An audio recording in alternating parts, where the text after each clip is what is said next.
Hello అందరికీ. Sunday special వచ్చేసి నేనైతే చేయలేదండోయ్. మా అత్తగారైతే మా కోసము చికెన్ ఫ్రై అండ్ టమాటా రసం అయితే చేసి పంపించింది.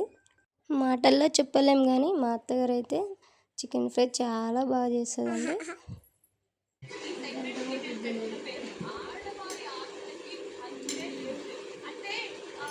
ఏదైనా చెప్పలేము, మీ అమ్మ చేస్తుంది చికెన్ ఫ్రై.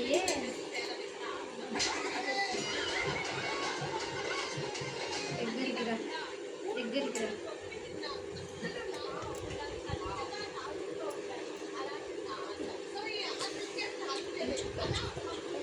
మీ చికెన్ ఫ్రై ఫస్ట్ రాని ఎట్లా అని చెప్పినానే అది చెప్పు.